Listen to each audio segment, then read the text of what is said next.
इस वीडियो में हम लोग बात करने वाले हैं किसके बारे में, इलेक्ट्रिक चार्ज एंड फील्ड, विद्युत आवेश एवं क्षेत्र के जो 2 मार्क्स के क्वेश्चंस पूछे गए थे हिंदी मीडियम वाले स्टूडेंट के लिए। ठीक है, 2 मार्क्स के लघु उत्तरीय प्रश्न जो पूछे गए थे उनका कलेक्शन, मतलब 2024 से लेकर 2009 तक के जो क्वेश्चंस पूछे गए हैं आपको 2 मार्क्स के। ठीक है, इसमें क्वेश्चन काफी रिपीट होते हैं तो आराम से, मतलब क्वेश्चन बैंक के ऊपर हम बार बार कहते हैं फोकस कीजिए, जितना कर सकते हो उतना फोकस कीजिए। ठीक है, इसको रिलेट करके पढ़िए, जो पूछा गया उसके आगे पीछे पढ़िए रिवीजन के पॉइंट ऑफ व्यू से, तो आपको काफी फायदा करेगा। चलिए शुरू करते हैं कार्यक्रम को। पहला क्वेश्चन जो है 2024 से पूछा गया था और 2020 में भी सेम क्वेश्चन पूछा गया था। क्या पूछा गया था? किसी बिंदु पर विद्युत क्षेत्र की तीव्रता की परिभाषा दीजिए, इसका एसआई मात्रक लिखिए। और कह रहा है विद्युत क्षेत्र की तीव्रता से आप क्या समझते हैं। ठीक है, दोनों सेम ही क्वेश्चन है। कह रहा है किसी बिंदु पर विद्युत क्षेत्र की तीव्रता की परिभाषा दी है या विद्युत क्षेत्र की तीव्रता से आप क्या समझते हैं वो बताइए। तो इसमें क्या है, एक्स्ट्रा क्या डाल दिया है, एसआई मात्रक लिखिए। तो चलिए बात करते हैं। कह सकते हैं विद्युत क्षेत्र में किसी बिंदु पर रखे एकांक धन आवेश पर जितना बल लगता है। कहां पे? विद्युत क्षेत्र में रखे। मान लो जैसे अपने पास ये क्या है, मान लीजिए ये विद्युत क्षेत्र है। ठीक है, इस विद्युत क्षेत्र में एकांक धन आवेश पर, मतलब मान लीजिए यहां पे हमने एकांक धन आवेश को रखा, पर जितना बल लगता है उसे उस बिंदु की विद्युत क्षेत्र की तीव्रता कहते हैं। जैसे याद होगा फॉर्मूला, F इक्वल्स टू क्या होता है, Q नॉट, सिंपल सा Q not into E. Okay, यदि Q नॉट मतलब जो आपका परीक्षण आवेश है उसकी वैल्यू कितनी कर दी गई 1, तो अपना क्या हो जाएगा, F is equals to 1 into E is equals to simple सा ई। तो कितना बल लगा इकाई धन आवेश के ऊपर, वही हमारा क्या कहलाएगा, विद्युत क्षेत्र की तीव्रता, क्योंकि F इक्वल्स टू डायरेक्ट ई के बराबर हो गया। तो कह सकते हैं सिंपल सा विद्युत क्षेत्र में किसी बिंदु पर रखे एकांक धन आवेश पर जितना बल लगता है उस बिंदु की विद्युत क्षेत्र की तीव्रता कहते हैं, उसे उस बिंदु की विद्युत क्षेत्र की तीव्रता कहते हैं, इकाई धन आवेश पर लगने वाले बल को। ओके, विद्युत क्षेत्र की तीव्रता को किससे दिखाया जाता है, ई से। और ये क्या होता है, ई जो होता है विद्युत क्षेत्र की तीव्रता एक सदिश राशि होती है। ठीक है, मतलब वेक्टर होता है। ओके, तो F इक्वल्स टू, याद रखो ये तो पक्का वाला याद रखना है, F equals to Q not into E. तो E इक्वल्स टू लिखते तो क्या लिखते, F बाई Q नॉट। यदि वेक्टर फॉर्म में लिखते, सदिश रूप में लिखते, vector E is equals to vector F by Q not. Q not के ऊपर क्यों नहीं वेक्टर का साइन लगा, क्योंकि Q नॉट अपना जो होता है वो क्या होता है, एक अदिश राशि होती है, तो अदिश के ऊपर थोड़ी ना वेक्टर का साइन लगता है। तो कह सकते हैं यदि धन आवेश होगा तो विद्युत क्षेत्र की दिशा और विद्युत बल की दिशा समान रहने वाली है। ओके, कह सकते हैं विद्युत क्षेत्र की तीव्रता क्या है, सदिश राशि होती है, इसका मात्रक न्यूटन पर कूलम होता है या वोल्ट पर मीटर।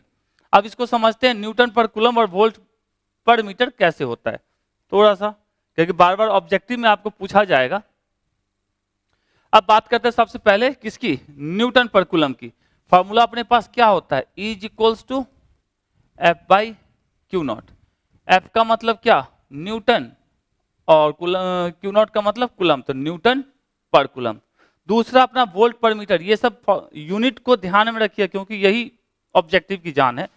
तो E इक्वल्स टू होता है, नेक्स्ट चैप्टर विद्युत क्षेत्र और विद्युत विभव में जो संबंध होता है वो होता है E equals to minus dV by dr, जो आपके इस साल 2024 के 2 मार्क्स में पूछा 1 मार्क्स में पूछा गया था ऑब्जेक्टिव में।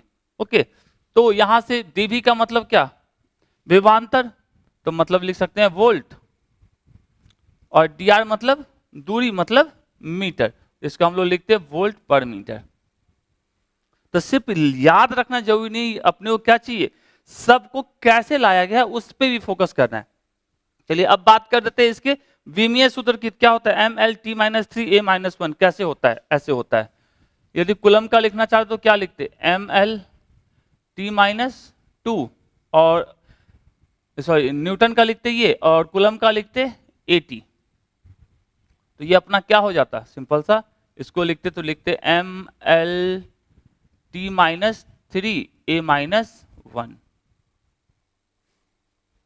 ML T-3A-1। तो आपको फॉर्मूला याद रखना कंपलसरी है, तो फॉर्मूला याद रखना, उसका डायमेंशन लिखना। जैसे इसने आपको पूछा क्या चीज, SI मात्रक लिखे तो SI मात्रक के साथ साथ आप बीमीय सूत्र भी लिख देते हो, ठीक है, उसके फॉर्मूले को भी लिख सकते हो, मतलब परिभाषा लिखते हो तो फॉर्मूला लिखना कंपलसरी है, लिखना चाहिए, तो इतना कम से कम लिख के आइए 2 मार्क्स में। ओके, तो चलिए अगले सवाल की तरफ चलते हैं। क्वेश्चन नंबर 2 क्या है, किसी बंद पृष्ठ के अंदर 2 × 10⁻⁻6 कूलम मीटर द्विध्रुव आघूर्ण का एक वैद्युत द्विध्रुव रखा गया। एक बंद पृष्ठ है, इसके अंदर विद्युत द्विध्रुव आघूर्ण मतलब एक द्विध्रुव रखा गया है, मतलब ये है कि ये -q और ये अपना +q, जहां पे p का मान देके रखा है कितना 2 × 10⁻⁻6। ओके, रखा गया है। पृष्ठ से निर्गत नेट फ्लक्स कितना होगा? आपको ये पता होगा विद्युत द्विध्रुव का कुल आवेश कितना होता है? कुल आवेश विद्युत द्विध्रुव के लिए क्या होता है? 0। ओके, तो यहां पे विद्युत फ्लक्स की बात की जाए तो फाई इक्वल्स टू क्या होता है? Q/ε0। तो Q कितना, टोटल कुल आवेश कितना है? 0/ε0। इसका मतलब फाई इक्वल्स टू कितना हो जाता? 0। ठीक है, 2024 से 2 मार्क्स सिर्फ इतनी सी कहानी के लिए, तो आप यहाँ पे लिख दोगे द्विध्रुव पर कुल आवेश कितना? 0 होता है, इसलिए फाई इक्वल्स टू Q/ε0 0 मतलब फाई इक्वल्स टू 0। तो आंसर क्या हो जाएगा? 0 न्यूटन मीटर स्क्वायर पर कूलम। इसका मात्रक के साथ यदि लिखते हैं तो चलिए नेक्स्ट कर रहा है, किसी अनाविष्ट वस्तु पर इतने इलेक्ट्रॉन दिया गया है, मतलब कोई वस्तु है अनाविष्ट मतलब अनचार्ज है, उसके ऊपर कोई आवेश नहीं था पहले से, इसके ऊपर इतने इलेक्ट्रॉन दिए गए, कितने? 10⁻19 इलेक्ट्रॉन दिया गया। तो किसी वस्तु पर जब इलेक्ट्रॉन को दिया जाता है तो वस्तु पर कौन सा आवेश आता है? ऋणात्मक आवेश आता है, स्वाभाविक सी बात है।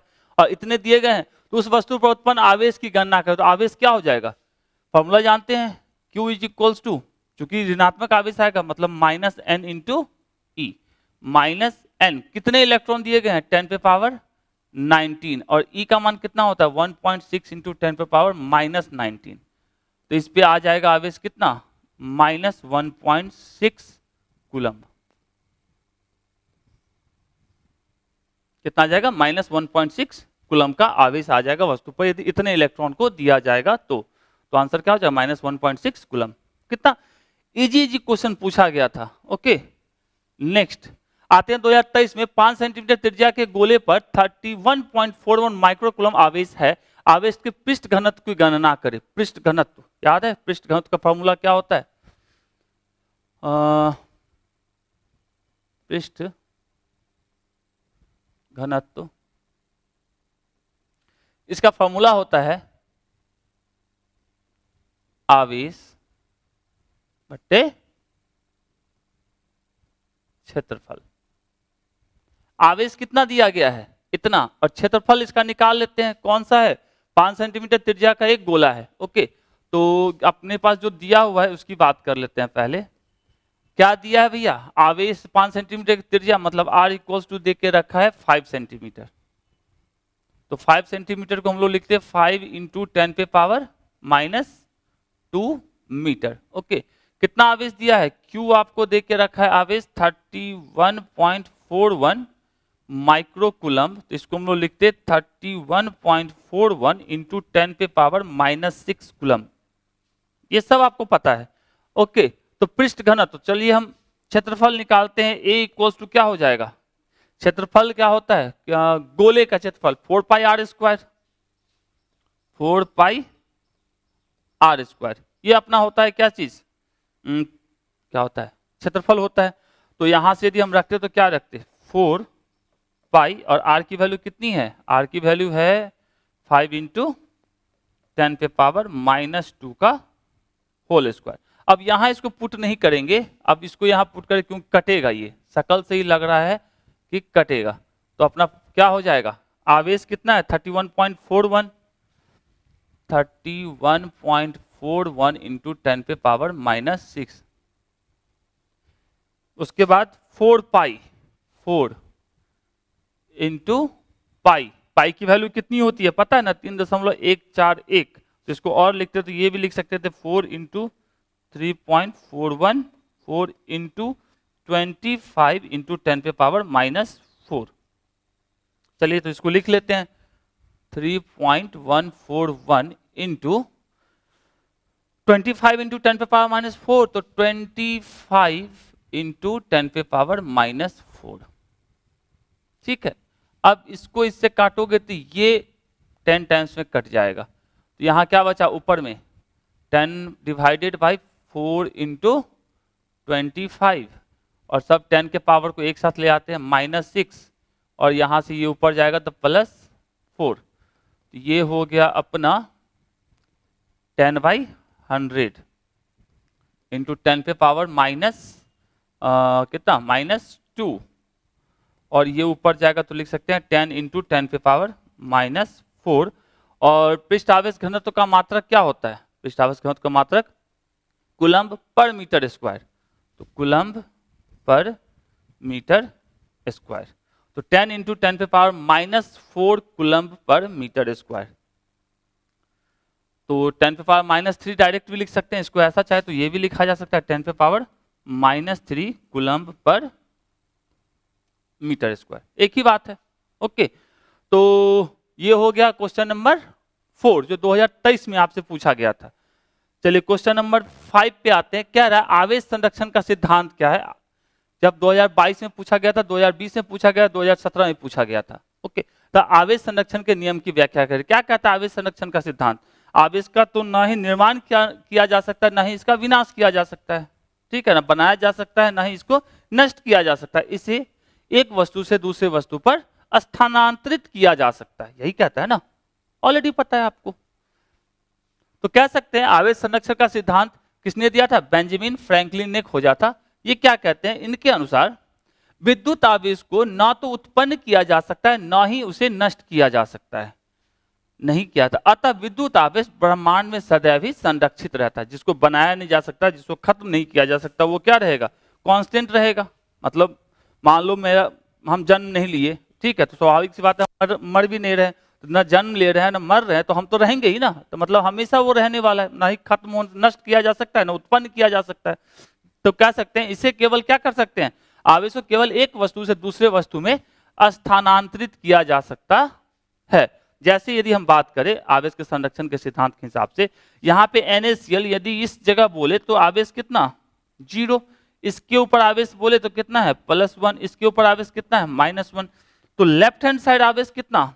0। राइट हैंड साइड के आवेश की बात करते Q डैश की, तो कितना होता? +1 -1 बराबर 0।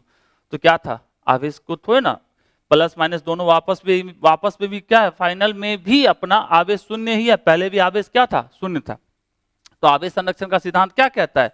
ना ही इसे उत्पन्न किया जा सकता है, ना ही इसे नष्ट किया जा सकता, अर्थात ब्रह्मांड में ये हमेशा संरक्षित रहते हैं। इसे केवल एक वस्तु से दूसरे वस्तु में स्थानांतरित किया जा सकता है। ओके, तो चलिए चलते हैं कहानी नंबर 6 की ओर। कह रहा है आवेश के आयतन घनत्व की परिभाषा दे, इसके SI मात्रा को लिखे। आवेश का आयतन घनत्व का मतलब एकदम सिंपल सा है, तीनों घनत्व आपको पढ़ाया गया है कि रेखीय आवेश घनत्व, पृष्ठ आवेश घनत्व और आयतन आवेश घनत्व। ठीक है, तो आयतन आवेश घनत्व का मतलब होता है आवेश बटे आयतन, या कह सकते हैं प्रति इकाई आयतन में उपस्थित आवेश के मान को क्या कहते हैं? आयतन आवेश घनत्व। इसको दिखाया किससे जाता है? रो से। तो कह सकते हैं आवेश के आयतन घनत्व के बारे में, जब आवेश का वितरण किसी चालक के संपूर्ण आयतन में होता है, मतलब ये है नॉर्मली यदि कोई चालक है तो उस पर आवेश क्या रहता है? उसकी बाहर मतलब पृष्ठ पर आ जाता है। लेकिन यदि आवेश का वितरण कैसा रहे? पूरे आयतन में रहे, ठीक है, ऐसे पूरे के पूरे आयतन में रहे में होता है, तो चालक के प्रति एकांक आयतन में उपस्थित, मतलब इकाई आयतन में उपस्थित आवेश की मात्रा को आयतन आवेश घनत्व कहते हैं। मतलब सिंपल सा कहते हैं जब आवेश का वितरण कहाँ हो? पूरे चालक में हो, संपूर्ण आयतन में हो, तो प्रति एकांक आयतन में उपस्थित जो आवेश की मात्रा होगी उसी को क्या कहते हैं हम लोग? आयतन आवेश घनत्व। ये 2021 में पूछा था, तो सिंपल सा आवेश का आयतन घनत्व बराबर क्या लिखते हैं? आवेश बटे आयतन। और आवेश का Q होता है, आयतन के लिए V होता है। ठीक है, अब इसको रो से दिखाते हैं, rho equals to Q upon V। अब इसके मात्रक की बात करें तो मात्रक क्या होता? आवेश का होता है कूलम्ब और आयतन का क्या होता है? Metre cube. तो कूलम्ब पर मीटर क्यूब, जैसे ये आपने पढ़ा तो साथ में जाके आप रेखीय आवेश घनत्व, पृष्ठ आवेश घनत्व, इन सब के बारे में भी पढ़िए। मतलब जो भी आपको क्वेश्चन पूछा उसके दाएं बाएं थोड़ा सा पढ़िए। जैसे यहाँ क्या पूछा, आयतन आवेश घनत्व, तो जाके आवेश घनत्व तो क्या होता है, रेखीय आवेश घनत्व तो क्या होता है, ठीक है, पृष्ठ आवेश घनत्व तो क्या होता है, इस सब के बारे में भी थोड़ा सा पढ़िए, तो आप एकदम पॉइंट आप आगे पीछे मतलब दाया नहीं तो बाया से कुछ तो पूछेगा। चलिए अब इसका मात्रक क्या हो गया, कूलम पर मीटर क्यूब, कूलम पर मीटर क्यूब। इसके बीमीय सूत्र की यदि हम बात करें तो कूलम का अपना क्या होता है 80 और मीटर क्यूब मतलब L3, तो ये हो जाएगा अपना, इसको लिख सकते हैं M0 L-3 और T1 और A1, इसको हम लोग लिखते तो यहां लिखते ऐसा L-3 TA। ओके, तो कितना आसान सा चीज था, तो सबका बीमा और मात्रक याद रखना है। चलिए नेक्स्ट बात करते हैं, छठे के बाद आएगा सातवां, defined electric flux on a surface, 2021 से पूछा है। डिफाइंड इलेक्ट्रिक फ्लक्स ये 2012 के 5 मार्क्स वाले में भी है।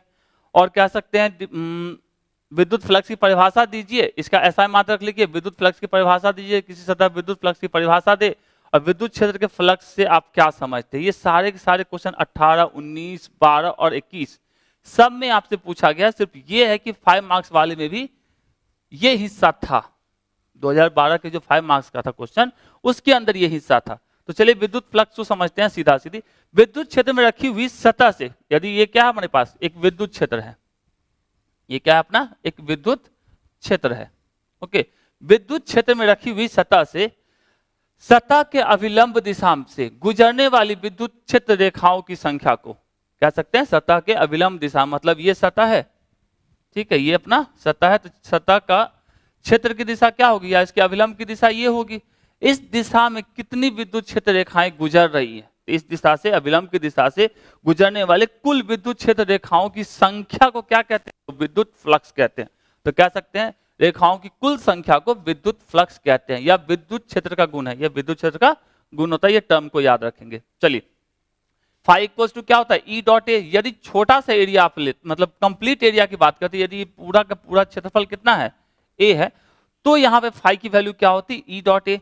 और ई डॉट ए का मतलब डॉट क्या होता है, क्योंकि विद्युत क्षेत्र की तीव्रता सदिश राशि है और एरिया जो क्षेत्रफल है वो भी अपनी सदिश राशि होती है, तो डॉट को हटाते तो हम लोग लिखते ई ए कॉस थीटा, क्योंकि डॉट प्रोडक्ट जो होता है कॉस होता है, और वही क्रॉस लिखा होता है ई क्रॉस ए नाम का कुछ चीज होता तो वहां पर साइन थीटा लगता, ठीक है। तो फाई इक्वल्स टू याद रखेंगे ई डॉट वेक्टर ए या phi equals to E A cos theta, याद रहेगा, ओके। तो ये हो गया किसका विद्युत फ्लक्स की कहानी। इसका एसआई मात्रक भी पूछा था, एसआई मात्रक क्या होता है, चलिए एसआई मात्रक से पहले डॉट प्रोडक्ट जो भी देता है, हमेशा यदि दो सदिश के बीच में डॉट लगा हुआ है तो ये याद रखना है कि वो हमेशा देगा तो क्या देगा, क्या देगा, हमेशा देगा तो वो एक अदिश राशि ही देगा। तो फाई यहाँ पे है वो क्या होगा, एक अदिश राशि है, ठीक है। इसका मतलब ये धनात्मक ऋणात्मक और शून्य हो सकता है।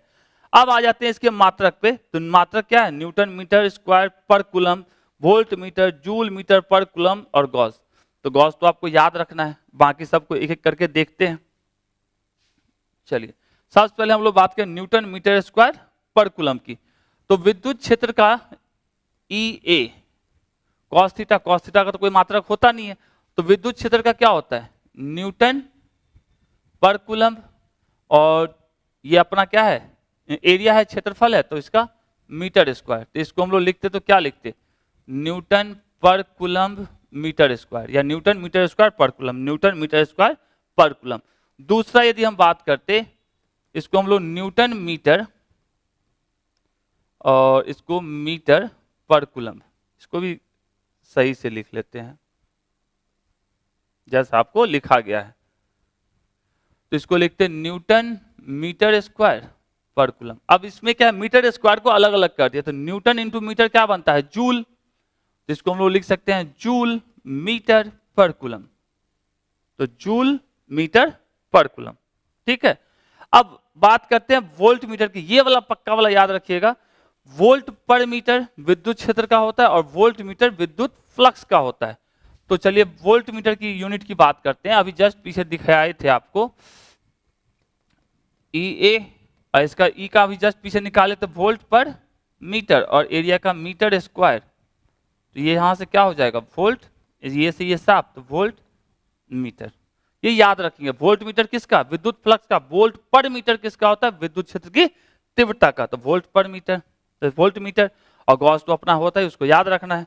अब इसके बीमा की बात करते हैं, बीमा बीमा बीमा तो किसको लेके चले, हम लेके चल सकते हैं या न्यूटन पर कूलम मीटर स्क्वायर या जूल मीटर पर कूलम को, तो जिसको भी जो भी आपको याद हो, चाहे न्यूटन का याद हो, क्योंकि न्यूटन हो गया, कूलम हो गया, मीटर हो गया, इन सब का आपको डायमेंशन, ठीक है, बीमा याद रहना चाहिए, क्योंकि 11th से पढ़ते आ रहे हैं ना, तो ये सब याद हो जाता है पढ़ते पढ़ते। तो चलिए हम लोग बात करते हैं जूल मीटर पर कूलम को ही लेके चलते हैं, जूल मीटर पर कूलम।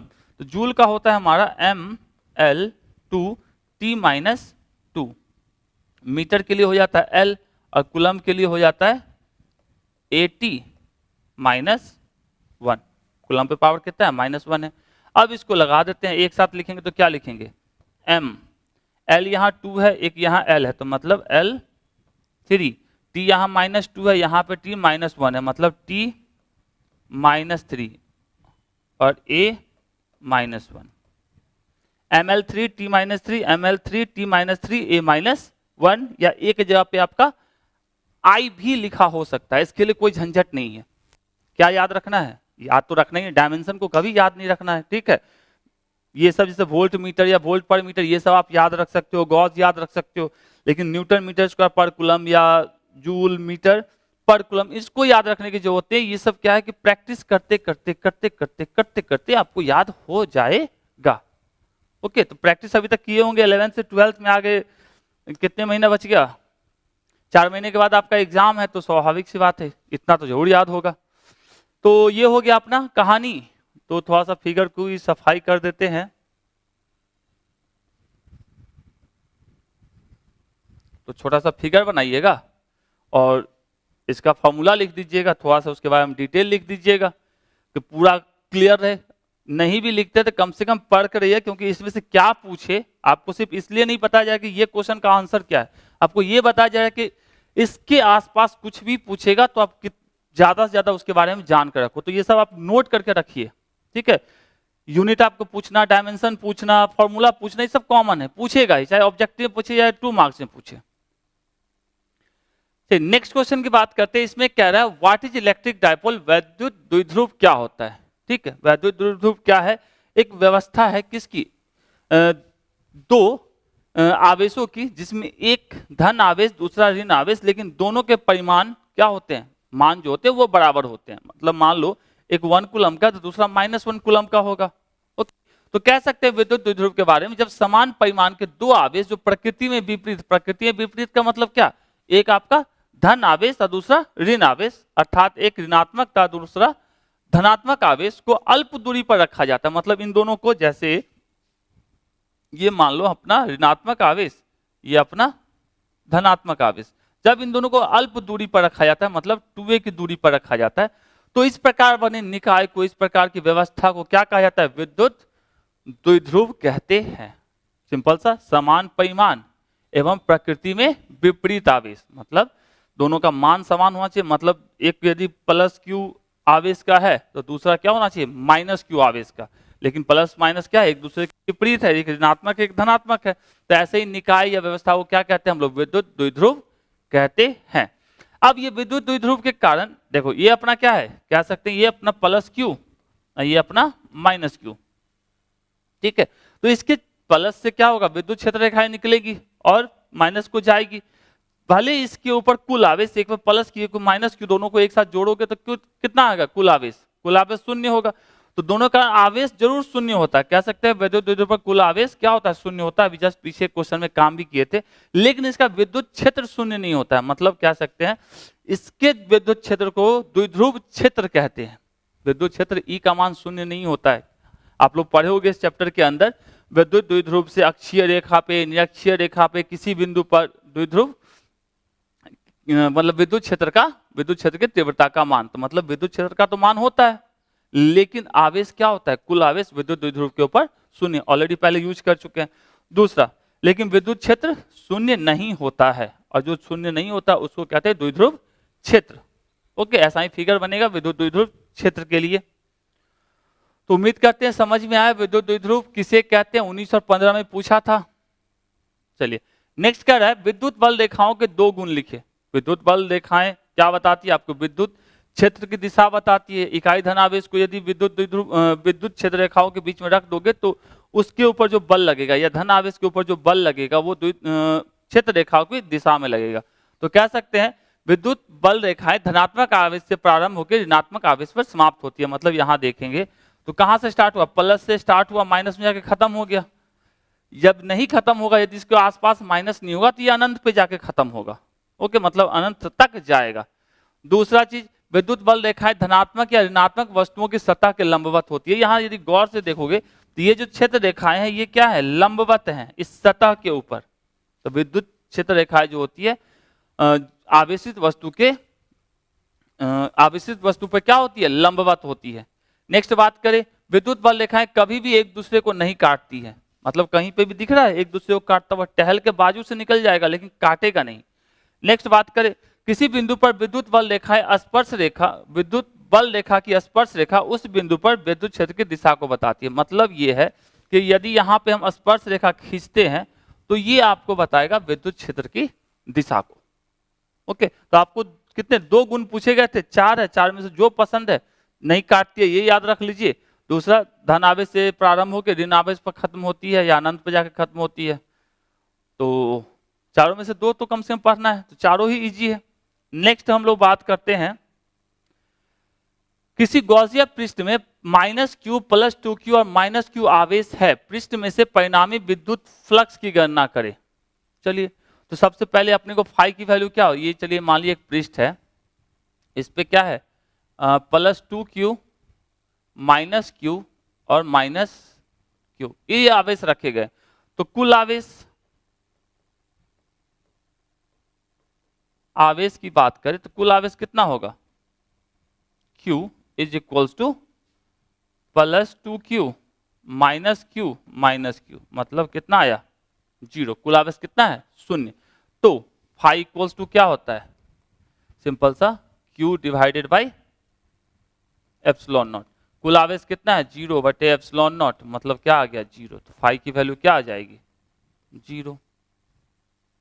ये भी क्वेश्चन थोड़ा मिलता जुलता नहीं है कुल आवेश वाला, यदि द्विध्रुव के बारे में पता था 2024 से पूछा है, तो 2018 में 1 मार्क्स से पूछा था, 1 मार्क्स का भी क्वेश्चन आया है। चलिए, तो क्या हो जाएगा, 0। नेक्स्ट क्वेश्चन की बात करते हैं। नेक्स्ट क्वेश्चन कह रहा है मुक्त आकाश की विद्युतशीलता का मात्रक और विमीय सूत्र लिखिए। मात्रक और विमीय सूत्र मान भी याद रखिए, पूछा जाता है ऑब्जेक्टिव में। वैल्यू कितना होता है, 8.855 × 10⁻, या 8.855 10⁻⁻12 कूलम्ब स्क्वायर पर न्यूटन पर मीटर स्क्वायर, या फेराड पर मीटर। दोनों हम लोग समझते हैं, पहले ऊपर वाले को समझते हैं कैसे ये मात्रक आता है। आपको मात्रक पूछा और विमीय सूत्र पूछा ना, ये मात्रक, ये फिर मात्रक, और ये इसका क्या है, विमीय सूत्र। याद नहीं करना है, फॉर्मूला याद रखना चाहिए, ठीक है। आपको इसका फॉर्मूला याद रहना चाहिए कि मतलब ε0 किस तरीके से निकालते हैं, इसके मात्रक और विमीय सूत्र को याद नहीं रखना है। तो चलिए, अब 1 साल पढ़ाई करते हैं तो इतना तो समझना पड़ेगा ना। तो सबसे पहले क्या करते हैं, ε0 का मात्रक निकालते हैं। कौन सा फॉर्मूला से, F = कूलम्ब के टर्म में निकालेंगे। F = 1/4π ε0 Q1 Q2 / R²। ये तो हमको लगता है आप में शायद ही कोई ऐसा होगा जिसको ये फॉर्मूला याद नहीं होगा। तो यहां से जिसका हमको निकालना उसको एक तरफ, बाकी सबको दूसरे तरफ। तो ε0 को इस तरफ लाएंगे तो ऊपर आ जाएगा। तो 1/4π × Q1 Q2 / R², और ये F ऊपर था तो इस साइड आएगा तो नीचे। तो इसको लिखते तो 1/4π का कुछ नहीं होगा, 1/4π का क्या होगा मात्रक, कुछ नहीं। तो मतलब कुछ नहीं, Q1 Q2, Q का मतलब आवेश, आवेश का मात्रक कूलम्ब, कूलम्ब × कूलम्ब, तो इसको लिखते कूलम्ब स्क्वायर। यहाँ R दूरी को बताता है, दूरी का मात्रक क्या होता है, मीटर, तो मीटर का मीटर स्क्वायर × बल का मात्रक न्यूटन। तो ये अपना क्या बन जाता, चलिए कूलम्ब स्क्वायर पर न्यूटन पर मीटर स्क्वायर। ये क्या हो जाता है, इसका मात्रक आया है, कूलम्ब स्क्वायर पर न्यूटन पर मीटर स्क्वायर। और दूसरा है फैराड पर मीटर। तो एक फॉर्मूला होता है कैपेसिटेंस का, C equals to 4 pi epsilon nought R। तो यहां से एप्सिलॉन नॉट इक्वल्स टू लिखते हैं तो क्या लिखते हैं, C by 4 pi R। C का अब 4 पाई का कुछ नहीं, R का मीटर, तो यहां से हम लोग लिख सकते थे फैराड पर मीटर। तो ऐसे लिख सकते थे फैराड पर मीटर। ठीक है, अब बात करते हैं इसके बीमीय सूत्र की। बीमीय सूत्र इतना लंबा चौड़ा कहां लिखे कहां लिखे कहां लिखे, ओके चलिए यहीं लिखते हैं। बीमीय सूत्र के लिए हम लोग इसका यूज कर लेते हैं। ये अपनी जो कहानी है कूलम्ब स्क्वायर, यहां लिख लेते हैं ना सबसे अच्छा,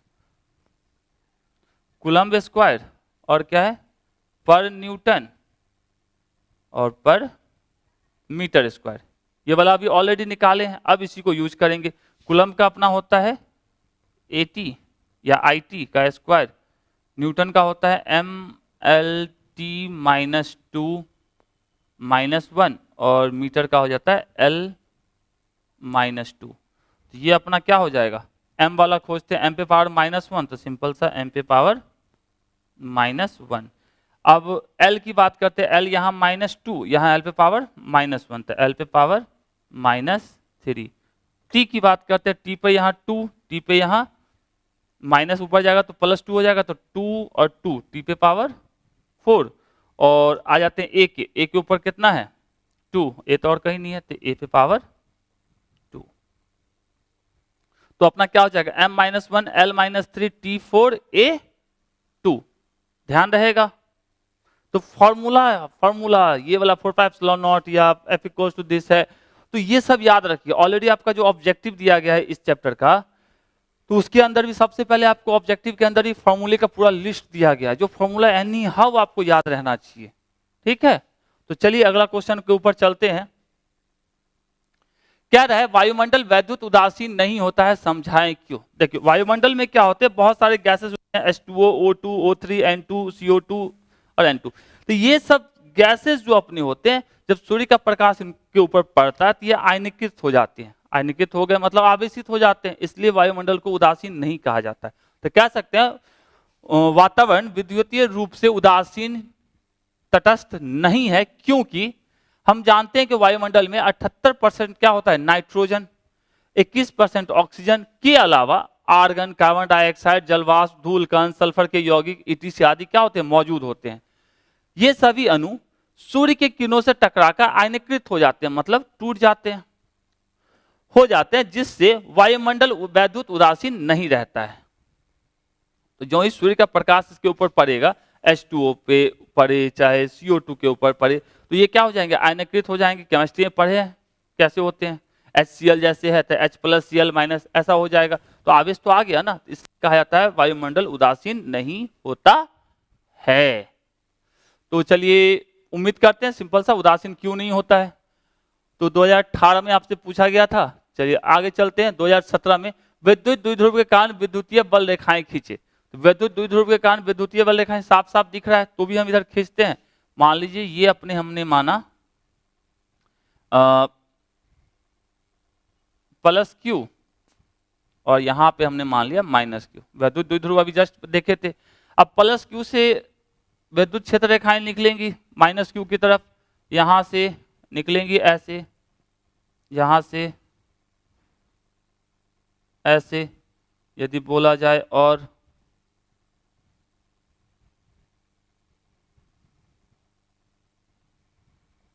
प्लस से निकलेगी माइनस को।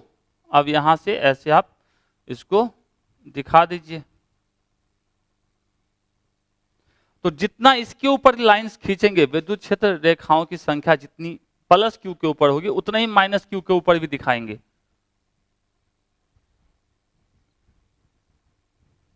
और ये कैसी होंगी, इससे जाती हुई दिखानी है और इस पर आती हुई दिखानी है। ठीक है, हो गया काम खत्म। और इसको और खूबसूरत बनाना है तो यह तो सामने है ही अपने पास, इसको आप खींच लीजिए। यहाँ पे प्लस जहां लिखा हुआ +Q लिखे हो, जहां माइनस लिखा हुआ -Q लिखिए, बात खत्म, पैसा हजम। चलिए अब आगे चलते हैं। 14 नंबर में क्या रहा है, दो समान धन विद्युत आवेश के निकाय के बगल में विद्युतीय बल रेखाएं खींचिए। तो समान धन आवेश है, तो मान लीजिए हमने मान लिया यहां पे प्लस क्यू और यहां पे दूसरा भी प्लस क्यू। तो विद्युत क्षेत्र रेखाएं धन आवेश से निकलकर कहां जाती है, ऋण आवेश की। यहां तो ऋण आवेश है ही नहीं, तो कहीं और खोजते फिरेगा, अनंत तक जाएगा। तो इस दोनों के बीच में एक लाइन हम खींच लेते हैं, जो उदासीन लाइन कह सकते हैं, उदासीन बिंदु से गुजरेगी वो लाइन, एकदम सेंटर पे खींचना है। ये सेंटर पे हमने खींच लिया। अब विद्युत बल रेखाएं ऐसे निकालेंगे, इसको ऐसे लेके जाएंगे, उसी तरीके से यहां से निकालेंगे कुछ ऐसे, फिर यहां से निकालेंगे कुछ ऐसे, यहां से निकालेंगे कुछ ऐसे। मतलब ये दोनों एक दूसरे को काटनी नहीं चाहिए।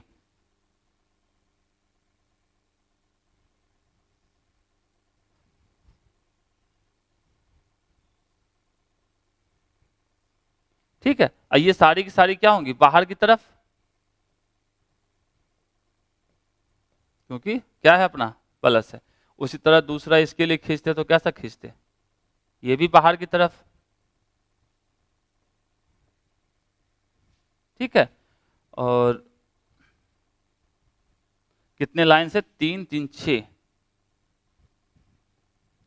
और उस साइड से अपने को कितने बना देने हैं, 3 3 6, और इधर से 4। तो जितना इस पे बनाओगे, चूंकि समान आवेश है, ठीक है, समान धन आवेश क्या रहा है, तो समान है, तुम्हारे स्वाभाविक है विद्युत क्षेत्र रेखाएं क्या होंगी, समान होंगी। तो अब बच गया 4, तो इससे भी बाहर की तरफ ऐसे दिखा देंगे। और ये ज्यादा खूबसूरत लग रहा है, क्लियरिटी है पिक्चर में, तो ये वाला बना लीजिए। ठीक है, लाइन सिर्फ ये ध्यान रखना, ज्यादा कम से ज्यादा मायने रखता है कि आप जितना इस पे दोगे उतना ही इसके ऊपर देना है। यदि इस पे आप 10 देते हो तो इस पर भी 10 ही दो, क्योंकि दोनों आवेश क्या है, समान है। ठीक है, तो चलिए हो गया। नेक्स्ट क्या रहा है, परावैद्युत शक्ति एवं आपेक्षिक परावैद्युतांक को परिभाषित करें। परावैद्युत शक्ति, डाइलेक्ट्रिक कांस्टेंट क्या होता है, वैद्युत क्षेत्र की तीव्रता का वह अधिकतम मान। वैद्युत क्षेत्र की तीव्रता, किसी पदार्थ को जब आप विद्युत क्षेत्र में रखोगे, तो ये कैपेसिटेंस के अंदर नॉर्मली पढ़ना होता है। तो वैद्युत क्षेत्र की तीव्रता का वह अधिकतम मान जहां तक परावैद्युत माध्यम अचालक बना रहता है। जहां तक क्या होगा, परावैद्युत माध्यम जो अपना होगा, जो दो प्लेट्स के बीच में, हम बोले चैप्टर 2 में इसको नॉर्मली पढ़ना है। यहाँ चूंकि अपेक्षिक परावैद्युतांक बोला है, इसके वजह से यहाँ पे रख लिए हैं इसको, लेकिन रखना था इसको चैप्टर 2 के अंदर ही। तो अचालक बना रहता है, मतलब वैद्युत क्षेत्र की तीव्रता का वह अधिकतम मान जहां तक परावैद्युत माध्यम अचालक बना रहता है, परावैद्युत शक्ति कहलाता है। ठीक है, दूसरा परावैद्युत शक्ति मतलब जहां तक वैद्युत क्षेत्र का मान आप सहन कर सकते हो, जैसे जो अपना डाइलेक्ट्रिक होते हैं। ठीक है, वो क्या होता है कि अचालक की तरह व्यवहार करता है। अब विद्युत धारा दे रहे हैं, विद्युत क्षेत्र का मान बढ़ाते जा रहे हैं, बढ़ाते जाते, एक समय आएगा कि उससे धारा प्रवाहित होना शुरू हो जाएगा। ठीक है, मतलब अचालक नहीं रहेगा। तो उस समय तक के अधिकतम मान को क्या कहते हैं, उसकी परावैद्युत शक्ति कहते हैं, जिसका मात्रक होता है वोल्ट मीटर। और वायु के लिए परावैद्युत शक्ति का मान होता है 3 × 10⁶ वोल्ट पर मीटर। ये याद रखना है, क्योंकि ये आपको ऑब्जेक्टिव में पूछे हुए हैं। ओके, नेक्स्ट अपना आपेक्षिक परावैद्युतांक या रिलेटिव परमिटिविटी। किसी माध्यम के परावैद्युतांक, किसी माध्यम के परावैद्युतांक मतलब एप्सिलॉन m, और निर्वात के परावैद्युतांक मतलब एप्सिलॉन नॉट अनुपात, परावैद्युतांक के अनुपात को माध्यम का आपेक्षिक परावैद्युतांक कहा जाता है। या सिंपल सा माध्यम का नहीं लिखते तो अनुपात को आपेक्षिक परावैद्युतांक कहा जाता है। इसको ऐसे एप्सिलॉन m/एप्सिलॉन नॉट के जगह पे हम लोग कैसे लिखते हैं, कभी कभी ऐसा भी लिखते हैं, नहीं कुछ लिखा हुआ है मतलब माध्यम के लिए बोला जा रहा है। इसको दूसरे तरीके से कह सकते हैं, निर्वात में दो आवेशों के बीच लगने वाले बल एवं माध्यम में दो आवेशों के बीच लगने वाले बल के अनुपात को क्या कहा जाता है, आपेक्षिक परावैद्युतांक, रिलेटिव परमिटिविटी कहते हैं। या तो बल के टर्म में आप याद रखिए, चाहे एप्सिलॉन के टर्म में याद रखिए। अब इसका चूंकि बल बटे बल, एप्सिलॉन/एप्सिलॉन, मतलब इसका कोई मात्रक नहीं होगा, तो कह सकते हैं इसका कोई मात्रक नहीं होता। दूसरा चीज, वायु की आपेक्षिक विद्युतशीलता वायु के लिए कितनी होती है, 1 होती है। ऑलरेडी इसका ऑब्जेक्टिव में हम लोग बात किए हैं कि आप जल का कितना होता है, मेटल का कितना होता है, ये सब याद रखना है, ऑलरेडी आपको दिया गया है। मेटल के लिए क्या होता है, इनफाइनाइट रहता है, जबकि वाटर के लिए कितना होता है, 80 होता है, 80 या 81। तो इसको भी याद रखना है, जो भी पूछा उससे दाएं बाएं थोड़ा बहुत याद रखना चाहिए। तो ये हो गया क्वेश्चन नंबर 15 जो 2016 और 10 में आपको 2 मार्क्स से पूछा गया था। चलिए नेक्स्ट बात करते हैं, बारिश में बांस के हैंडल वाला छाता धातु के हैंडल वाले से अधिक सुरक्षित होता है, क्यों? देखिए बांस क्या होता है, लकड़ी का बना होता है, लकड़ी क्या होता है, विद्युत का कुचालक होता है। ओके, जबकि स्टील का जो होता है, धातु का जो बना होता है, धातु क्या है, विद्युत का सुचालक है। तो जब बिजली गिरेगी तो क्या होगा, यदि चालक रहेगा तो यदि आपके छत्ता पर गिर गई तो उसका हाथ आप पकड़े हुए हो तो आपको करंट लग जाएगा, आप राख हो जाओगे। वही लकड़ी का रहेगा तो क्या होगा, उससे धारा प्रवाहित नहीं होगी तो आप बच सकते हो। तो कह सकते हैं सिंपल सा, देखते हो लकड़ी का है ना ये हैंडल, तो इसमें आपको कोई सेफ्टी मिलेगी। पहले जब आता था, यदि देखे होगे पहले वाले छाते, तो उसमें लकड़ी का हैंडल हुआ करता था। आप ना सब स्टील का हो गया, हाई फाई हो गया है। तो कह सकते हैं बांस के हैंडल वाले छाता अधिक सुरक्षित होता है क्योंकि धातु विद्युत का सुचालक होता है, जबकि बांस विद्युत का क्या है, कुचालक होता है। बारिश के समय जब बिजली छाते पे गिरती है, बिजली मतलब बादल वाले बिजली गिरती है, तो धातु के हैंडल वाला छाता बिजली का चालन करेगा। स्वाभाविक है, धातु है तो बिजली का चालन करेगा और आपको हाथ में लगेगा, हाथ को झटका मारेगा। जबकि बांस के हैंडल वाला छाता विद्युत का चालन नहीं करेगा, जिससे हमें झटका महसूस नहीं होगा। मतलब बिजली का चालन कौन करेगा, धातु वाला। तो आपके हाथ तक बिजली पहुंची तो आपको झटका लगेगा, लेकिन वही बांस का या लकड़ी का रहेगा तो उससे विद्युत धारा प्रवाहित तो नहीं होगी। तो मतलब क्या है कि आपको झटका नहीं लगेगा, मतलब आप सुरक्षित रहेंगे। इसलिए कहा जाता है कि बांस के हैंडल वाला छाता को यूज करना चाहिए। भले मिलता है, अभी मिलता है, ठीक है। आप लोगों से कमेंट करके बताइए कितने लोग देखे हो ये बांस के हैंडल या बांस लकड़ी का हैंडल वाला छाता, ठीक है। तो चलिए आते हैं 2016 के बाद। 2015 और 14 में दोनों में एक ही चीज पूछा है, विद्युत द्विध्रुव आघूर्ण को परिभाषित करे तथा इसका एसआई मात्रक लिखे। विद्युत द्विध्रुव आघूर्ण का एसआई मात्रक लिखे। विद्युत द्विध्रुव आघूर्ण क्या होता है, सिंपल सा, जो विद्युत द्विध्रुव के जो दो आवेश होते थे परिणाम में बराबर, जबकि उनकी क्या बोलते हैं प्रकृति विपरीत होती थी, उनमें से किसी एक आवेश के परिमाण एवं दोनों के बीच की दूरी के गुणनफल को विद्युत द्विध्रुव आघूर्ण कहते हैं। याद रखना, एकदम छोटा छोटा चीज है, फॉर्मूला याद है तो कहानी भी लिख सकते हैं। कह सकते हैं विद्युत द्विध्रुव के किसी भी एक आवेश तथा दोनों आवेशों के मध्य की दूरी के गुणनफल को क्या कहा जाता है, विद्युत द्विध्रुव आघूर्ण कहते हैं। मतलब याद होगा, जस्ट अभी बनाए थे ना ऐसा वाला कुछ फिगर, एक आवेश माइनस क्यू, दूसरा आवेश प्लस क्यू, इस दोनों में से किसी भी एक आवेश के परिमाण एवं दोनों के बीच की दूरी, वहां भी लिखे थे याद होगा 2a, तो दोनों के बीच की दूरी 2a को गुना करेंगे तो ये अपने को क्या मिलेगा, ये अपना हो जाएगा विद्युत द्विध्रुव आघूर्ण। इसको P से दिखते हैं। और ये क्या होता है, विद्युत द्विध्रुव आघूर्ण सदिश होता है, इसकी दिशा होती है ऋणात्मक आवेश से धनात्मक आवेश की ओर। P की दिशा क्या होती है, याद रखना है, ऋणात्मक आवेश से धनात्मक आवेश की ओर। तो कह सकते हैं विद्युत द्विध्रुव आघूर्ण एक सदिश राशि है, इसलिए तो यहाँ पर वेक्टर लगाए हैं, ठीक है। क्या होती है, एक सदिश राशि होती है, ओके। इसकी दिशा ऋणात्मक से धनात्मक आवेश की ओर होती है, ये याद रखिएगा, इंपॉर्टेंट है। इसकी दिशा किधर से किधर, ऋणात्मक से धनात्मक आवेश की ओर। यहां भी एरो भी बनाए हैं, ठीक है। इसका मात्रक यदि हम बात करें तो मात्रक के लिए P के लिए क्या होता है, Q इंटू 2a। Q मतलब आवेश कूलम्ब और 2a मतलब दोनों के बीच की दूरी, मतलब कूलम्ब मीटर, मात्रक हो गया। तो इसका कूलम्ब मीटर मात्रक होगा। इसके यदि हम विमीय सूत्र की बात करें तो कूलम्ब का क्या होता है AT और मीटर के लिए क्या होता है L। तो हम लोग इसका लिखते तो क्या लिखते हैं LTA, LTA। तो ये याद नहीं रखना है, कौन चीज नहीं, से मात्रक आपको याद रखना है, नहीं आपको क्या याद रखना है, उसकी बीमा को याद रखना है, फॉर्मूला याद रखना है, क्या चीज P equals to Q into 2a। इतना याद रखोगे कोई दिक्कत नहीं है, क्योंकि फॉर्मूला सबसे इंपॉर्टेंट है। इसलिए बार बार कहते हैं, इसका जो क्या था ऑब्जेक्टिव पर था, उसके अंदर जितने भी फॉर्मूले दिए गए सारे के सारे कॉपी में नोट कर लो, सामने लटका लो और उसको बार बार देखो कि फॉर्मूला दिमाग में फिट हो जाए कि यूनिट डायमेंशन उसका निकालना, और कह सकते हैं फॉर्मूला डायरेक्ट पूछ दे तो आपको छोटे छोटे ऑब्जेक्टिव मतलब न्यूमेरिकल पूछे जाते हैं वो बना सको, जब फॉर्मूला याद रहेगा तब तो। चलिए कहानी में आगे चलते हैं। क्या रहा है, स्थिर विद्युत परीक्षण क्या है, इसके एक जीवन उपयोगी उपयोग को लिखे। देखो, किसी स्थान को विद्युत क्षेत्र के प्रभाव से बचा लेना, यही क्या हमारा कहलाता है स्थिर विद्युत परिरक्षण। किसी निश्चित भाग को विद्युत क्षेत्र के प्रभाव से बचाने की प्रक्रिया को स्थिर विद्युत परिरक्षण कहते हैं। याद रहेगा, किसी स्थान को विद्युत क्षेत्र से बचा लेने की प्रक्रिया को क्या कहते हैं? स्थिर विद्युत परिरक्षण कहते हैं। जैसे इसके उपयोग की बात करें कि बरसात के टाइम में आप पेड़ के नीचे खड़े रहना पसंद करोगे कि कार में बैठना पसंद करोगे? हम तो भैया कार के, यदि मेरे पास कार रहेगा तो स्वाभाविक सी बात है कार में बैठेंगे, पेड़ के नीचे कौन सा, थोड़ा भी तो भीग ही जाएंगे ना। लेकिन इसका सिर्फ कारण ये नहीं कि मेरे पास कार है इसलिए कार में जाके बैठेंगे। इसका रीजन ये है कि चूंकि अपना क्या है, कार जो है एक चालक का बना हुआ है, ठीक है। यदि बिजली गिरी तो क्या होगा कि वो आपको बचा लेगा, क्योंकि उसके अंदर से विद्युत क्षेत्र रेखाएं नहीं गुजरेंगी, वो उसके सरफेस से होते हुए मतलब बाहर से ही चली जाएगी। जबकि पेड़ के नीचे खड़े रहोगे तो क्या होगा, बिजली यदि गिरी तो देखते हो ना मूवी वगैरह हम देखते हैं, पेड़ पर बिजली गिरी पेड़ राख, और आप वहां रहोगे तो आप भी क्या बन जाओगे, काले पीले। तो कह सकते हैं बरसात में बिजली गिरने के समय बंद कार या बस में बैठे रहना किसी पेड़ के नीचे या मैदान में खड़े रहने की तुलना में अधिक सुरक्षित रहता है। क्यों?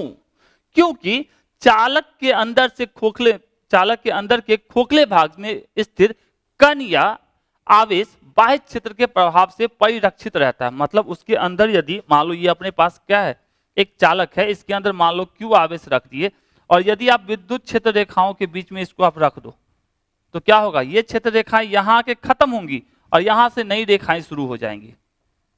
तो इसके कारण अंदर में विद्युत क्षेत्र रेखाएं गई नहीं, तो इस आवेश के ऊपर कोई फर्क नहीं पड़ा, आवेश को पता भी नहीं चला बाहर में इतनी सारी विद्युत क्षेत्र रेखाएं गुजर रही थी, ठीक है। तो ये सुरक्षित रह जाएगा।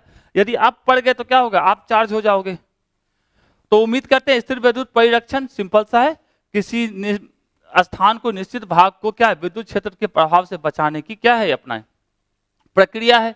ओके, जैसे यह देख रहे हो कार में बैठा हुआ है तो क्या है, यही सुरक्षित है इसलिए यहाँ टिक लगा हुआ है। लेकिन जो ही ये कार से बाहर निकला, कार के पूरी सतह पे क्या है, विद्युत क्षेत्र आ गया, मतलब कह सकते हैं विद्युत आ गया, और जो ही इसके छुएगा तो क्या हो जाएगा इसका। तो इसलिए कभी भी बरसात के टाइम में कार वार है तो कार में बैठिए, खुले में नहीं घूमिए। क्योंकि यदि बिजली कड़क रही है तो यानी कि पानी सिर्फ बरसात हो रही है तब तो मजे में पानी का मजा लीजिए, लेकिन यदि बिजली कड़क रही है तो थोड़ा सा बच के रहिए, वरना कहीं आप पे गिरी। चलिए, तो 18 के बाद आते हैं 19 के ऊपर। यह पूछा है दो विद्युत बल रेखाएं क्यों एक दूसरे को काट नहीं सकती, क्या दो समविभव सतह काट सकती है? तो समविभव सतह आप चैप्टर 2 में पढ़ोगे। ओके, तो दो विद्युत बल रेखाएं एक दूसरे को नहीं काटती। यदि काटेंगी, यदि मान लो काटी, एक विद्युत बल रेखा ये, एक विद्युत बल रेखा ये, तो कटान बिंदु पर, ठीक है, दो दिशाएं प्राप्त हो जाएंगी, एक E1 एक E2। तो जो संभव नहीं है कि किसी एक बिंदु के पास दो दिशाएं हो, एक ही दिशा होगी। तो कह सकते हैं कोई भी दो बल रेखाएं परस्पर एक दूसरे को काट नहीं सकती, क्योंकि ऐसी स्थिति में कटान बिंदु पर दो रेखाएं खींची जा सकती है, दो स्पर्श रेखाएं खींची जा सकती है, स्पर्श कहां छूट गया, स्पर्श रेखाएं खींची जा सकती है जो एक ही बिंदु पर विद्युत क्षेत्र की दो दिशा को प्रदर्शित करेगा। एक ही बिंदु पर दो दिशा कैसे हो सकता है, नहीं हो सकता है, जो संभव नहीं है। ओके, दूसरा कह रहा है समविभव पृष्ठ। समविभव पृष्ठ यदि देखे होगे चैप्टर 2 के अंदर, तो यदि कोई आवेश है, मान लो ये आवेश है, तो इसका यदि हम समविभव पृष्ठ खींचते तो एक स्फीयर बनता। यदि दूसरा समविभव पृष्ठ खींचते तो ये होता। तो समविभव पृष्ठ क्या होते हैं, एक दूसरे के समानांतर होते हैं, कभी एक दूसरे को नहीं काटती हैं। चैप्टर नंबर 2 के अंदर पढ़ोगे तो कह सकते हैं नहीं, दो समविभव सतह नहीं काट सकती है। तो ये चैप्टर नंबर 2 की कहानी है। तो समविभव पृष्ठ एक दूसरे को नहीं काटती है, जबकि विद्युत क्षेत्र रेखाएं भी एक दूसरे को नहीं काटती है, ठीक है। समविभव पृष्ठ अलग अलग ये बिंदु आवेश के लिए क्या होता है, गोलू बनता है, ठीक है। और यदि आप बोलो समरूप विद्युत क्षेत्र है तो उसके लिए क्या बनेगा, एक सतह बनेगा, पृष्ठ बनेगा। तो अलग अलग कंडीशन पे अलग अलग आपका बनता है। जैसे किसी चालक का जो पृष्ठ होता है वो समविभव पृष्ठ होता है। चलिए 19 के बाद आते हैं 20 पे। कह रहा है विद्युत आवेश के दो मौलिक गुण को लिखे। ऑलरेडी पढ़े हैं, शुरुआत में ही पढ़े हैं। विद्युत आवेश के मौलिक गुण की बात करें, सबसे पहला होता है आवेश योगात्मक प्रवृत्ति के होते हैं, मतलब एडिटिव नेचर होता है। मतलब सीधा सीधी है कि कुल आवेश, किसी वस्तु पर कुल आवेश जो होता है Q इक्वल्स टू, यदि वस्तु पर अलग अलग आवेश दिया गया है, मतलब सिंपल अलजेब्रा को फॉलो करता है, जोड़ दीजिए। दूसरा विद्युत आवेश का क्वांटमीकरण होता है। मतलब क्या है कि किसी वस्तु पर न्यूनतम एक इलेक्ट्रॉन का आवेश होगा, ये नहीं कि आधा इलेक्ट्रॉन या पॉइंट इलेक्ट्रॉन का आवेश किसी वस्तु के ऊपर नहीं होता। तो कह सकते हैं किसी वस्तु पर आवेश का मान मूल आवेश का पूर्ण गुणज होता है। मतलब यह है Q जो होता है वो होता है n इंटू ई के। ई क्या होता है? पूर्णांक होता है। ओके, तो ई क्या होता है? इंटीजर कह सकते हैं। तो ये यहाँ पे चिपका देना Q equals to n into E, और यहाँ पे Q equals to Q1 plus Q2 plus Q3, जहां तक मन हो वहां तक लिखिए। तीसरा, आवेश का संरक्षण। आवेश को न ही नष्ट किया जा सकता है, न ही निर्माण किया जा सकता है, इसे सिर्फ एक वस्तु से दूसरे वस्तु पर स्थानांतरित किया जा सकता है। इससे पहले भी एक क्वेश्चन पूछा था। तो जो भी आपको याद रखना है वो याद रखिए। आवेश को न तो नष्ट किया जा सकता है, न ही निर्माण किया जा सकता, अतः यह ऊर्जा संरक्षण के सिद्धांत का पालन करता है, इसलिए कहते हैं आवेश का संरक्षण। ब्रह्मांड में आवेश क्या होता है? संरक्षित होता है। इससे पहले बात की है, पूछा था रिसेंटली पीछे किसी क्वेश्चन में। तो उम्मीद करते हैं क्वेश्चन नंबर 20 जो 2012 में पूछा गया था, 2 ही पूछे गए थे, आप 3 है यहाँ, जो इच्छा है वो याद रखिए। कम से कम इसको आवेश का संरक्षण याद रखिए, इस दोनों में जो भी याद हो, क्योंकि ये तो आपको अकेले भी पूछ लेता है। नेक्स्ट, विद्युत आवेश क्या होता है? विद्युत आवेश किसी वस्तु का वह गुण है जिसके कारण उसे किसी विद्युत चुंबकीय क्षेत्र या चुंबकीय क्षेत्र या दोनों का कॉम्बिनेशन हो, उसमें यदि रखा जाए तो वो एक बल का अनुभव करेगा। तो सिंपल सा कह सकते हैं विद्युत आवेश किसी पदार्थ द्वारा वहन किया जाने वाला वह गुण है जिसके कारण विद्युत चुंबकीय क्षेत्र में रखे जाने पर यह एक बल का अनुभव करता है। ठीक है, मतलब मान लो हमारे ऊपर आवेश है, यदि हमको विद्युत चुंबकीय क्षेत्र मतलब चुंबकीय क्षेत्र और या विद्युत क्षेत्र या दोनों का कॉम्बिनेशन विद्युत चुंबकीय क्षेत्र कहलाता है, उसमें यदि हमको रख दिया जाए तो यदि हम स्थिर रहेंगे तो हमारे ऊपर क्या लगेगा? वैद्युत बल लगेगा। यदि हम गति में रहेंगे तो वैद्युत बल के साथ साथ चुंबकीय बल भी हमारे ऊपर लगेगा, यदि हम में आवेश है तो। यदि आवेश नहीं है तो काहे का बल? ठीक है, तो कह सकते हैं विद्युत चुंबकीय क्षेत्र में रखे जाने पर यह बल का अनुभव करता है, इसी गुण के कारण। अब किसी वस्तु के पर आवेश 2 प्रकार के होते हैं, एक धनात्मक आवेश और दूसरा होता है ऋणात्मक आवेश। धनात्मक आवेश का मतलब है किसी वस्तु से यदि आप इलेक्ट्रॉन को निकाल लो, इलेक्ट्रॉन की कमी हो जाए तो उस वस्तु पर धन आवेश होगा। यदि किसी वस्तु को इलेक्ट्रॉन दे दो, मतलब उस पर इलेक्ट्रॉन की संख्या बढ़ा दो, तो उस पर ऋण आवेश आएगा, मतलब ऋणात्मक आवेश आएगा, नेगेटिव चार्ज आएगा। ओके, और आवेश का मात्रक क्या होता है? कूलम, कई बार बात कर चुका है इसका मात्रक कूलम होता है, और बीमा क्या होता है? एटी। इससे पहले कई बार आवेश के लिए हम लोग एटी यूज कर चुके हैं। एटी लिखिए या आईटी लिखिए, सेम ही बात है। तो उम्मीद करते हैं आवेश की कहानी समझ में आई। 2012 में पूछा था, पता नहीं अब कब पूछे। ओके, नेक्स्ट चलिए एक्स्ट्रा में समझ लो। अपना सीजीएस मात्रक किसका होता है? State coulomb. ये ऑब्जेक्टिव में आपको पूछा जाता है 1 कूलम इक्वल्स टू कितना स्टेट कूलम? तो 1 coulomb equals to 3 × 10⁹ statcoulomb, याद रखना है। और यह आवेश का सबसे छोटा मात्रक है। कौन? State coulomb. सीजीएस मात्रक भी आवेश का सबसे छोटा मात्रक है। उस तरह एक अन्य मात्रक की बात करें तो फैराडे होता है, जो बराबर होता है 96500 कूलम। ये ऑलरेडी आप केमिस्ट्री में भी नाम सुने होंगे। तो 1 फैराडे कितने? 96500 कूलम, और ये आवेश का सबसे बड़ा मात्रक होता है। तो ये सबसे बड़ा मात्रक है फैराडे। याद रखेंगे, सबसे छोटा मात्रक स्टेट कूलम, सबसे बड़ा मात्रक फैराडे, सीजीएस मात्रक स्टेट कूलम, और 1 कूलम इक्वल्स टू होता है 3 × 10⁹ स्टेट कूलम। तो ये हो गया कहानी। अब आते हैं कूलम के नियम की सीमा। कूलम के नियम की सीमा की बात करें तो कूलम का नियम जो होता है स्थिर आवेशों के लिए कार्य करता है। सबसे पहले कह सकते हैं यह नियम केवल स्थिर आवेशों के लिए ही सत्य है। ओके, दूसरा यदि बात करें यह केवल बिंदु आवेशों के लिए, बड़े आवेशों के लिए नहीं, मतलब छोटा आवेश एकदम छोटू आवेश होगा उसके लिए मान्य है, स्थिर आवेश के लिए मान्य है। और सुने होंगे नाभिक के अंदर कूलम बल नहीं लगता, इधर लग रहा होता तो नाभिक स्टेबल नहीं होता। प्रोटॉन प्रोटॉन एक साथ कैसे रह सकते थे? नहीं रह सकते थे ना। तो इसलिए कह सकते हैं 10⁻⁻15 मीटर से कम दूरी पर लागू नहीं होता है, क्योंकि नाभिक की त्रिज्या कितनी होती है? 10⁻⁻15 मीटर। तो इसलिए कहते हैं 10⁻⁻15 मीटर से कम दूरी यदि रहेगी दो आवेशों के बीच तो वहां पे यह लागू नहीं होता। यह स्थिर आवेशों के लिए मान्य है। दूसरा कह सकते हैं यह केवल बिंदु आवेशों के लिए मान्य है। सब जगह कूलम बल नहीं लगता, यूनिवर्सल लॉ नहीं है। ओके, क्योंकि ये बिंदु आवेश के लिए ही मान्य है।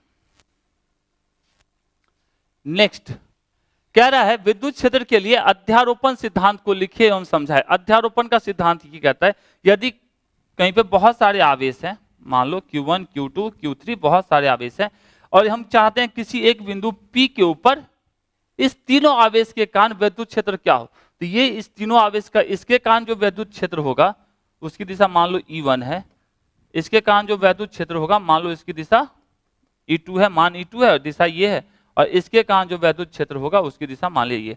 तो तीनों का सद, क्योंकि विद्युत क्षेत्र क्या है अपना सदिश राशि है, तो तीनों के सदिश योग के बराबर होगा। तो कह सकते हैं सिंपल सा, किसी बिंदु पर बिंदु आवेशों के समूह के कारण विद्युत क्षेत्र की तीव्रता का मान उस बिंदु पर प्रत्येक बिंदु आवेश के कारण तीव्रता के सदिश योग के बराबर होता है या तुल्य होता है। मतलब इस तीनों को आप फैक्टर सम करोगे, यही अपना क्या कहलाएगा, इसका अध्यारोपण का सिद्धांत। तो कह सकते हैं E vector E is equal to vector E one plus vector E two plus vector ई3। और भी आवेश होता तो और भी आवेश लिखते। तो सिंपल सा है, किसके बराबर होता है, सदिश योग के बराबर होता है। जितने भी उसके आसपास के आवेश होंगे उन सब आवेश के कारण उस बिंदु पर विद्युत क्षेत्र का मान निकालिए और उनका सदिश योग आप कर दोगे तो आपका क्या मिल जाएगा, उस बिंदु पर विद्युत क्षेत्र की तीव्रता सारे आवेशों का। यही अपना क्या कहलाता है, अध्यारोपण का सिद्धांत। अध्यारोपण का सिद्धांत विद्युत बल पर भी कार्य करता है, कह सकते हैं विद्युत क्षेत्र के लिए भी काम करता है, विद्युत बल के लिए भी कार्य करता है, विभव के लिए भी कार्य करता है, सबके लिए अध्यारोपण सिंपल सा जोड़ने का एक नया नाम दे दिया और कुछ नहीं। तो 2010 की कहानी नेक्स्ट। Thanks for watching. मतलब इतने क्वेश्चंस आपको चुन चुन के लाए गए हैं, मतलब 2009 से लेकर 2023 तक में इतने क्वेश्चंस आपको आज तक पूछे गए थे। तो उम्मीद करते हैं समझ में आया। समझ में आया तो कमेंट करके बताइएगा और लाइक कीजिए, अपने दोस्तों के साथ शेयर कीजिए, क्योंकि आप ही का तो प्यार है कि जो इसको फिर से बना रहे हैं। क्योंकि पिछली बार आप लोग 2022 तक वाला तो देखे ही थे, 23 में नहीं बना था, 2024 में। यदि अच्छा प्यार मिलता रहेगा तो कंटिन्यूटी में आपके साथ फटाफट वीडियो आएगा, क्योंकि एग्जाम देखते देखते ये 4-5 महीना बीत जाएगा। इसलिए क्वेश्चन बैंक के ऊपर रगड़ के मेहनत कीजिए, दम लगाइए, लाइक कमेंट और शेयर कीजिए। लाइक कमेंट और शेयर, अच्छा सब्सक्राइब भी कीजिए, क्योंकि अच्छा लगता है यार, सब्सक्राइबर बढ़ते तो कितना अच्छा लगता है। बहुत लोग कमेंट करते रहते हैं कि सर आपका सब्सक्राइबर कम है, तो आप ही ना बढ़ाओगे, ठीक है। तो अपने दोस्तों के साथ शेयर कीजिए। मजा आया तो कमेंट करके बताइए। थैंक यू, फिर मिलते हैं अगली कहानी के साथ।